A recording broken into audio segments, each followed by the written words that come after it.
सदा शिवलिङ्गं देवगणार्चितसेवितलिङ्गं भक्तिविनेवजलिङ्गं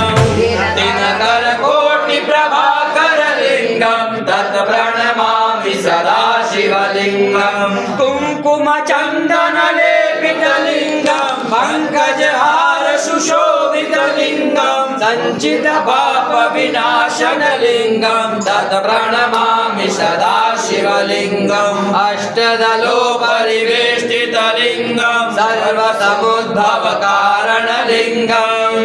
अष्टदरिद्रविनाशनलिङ्गं तत्प्रणमामि सदा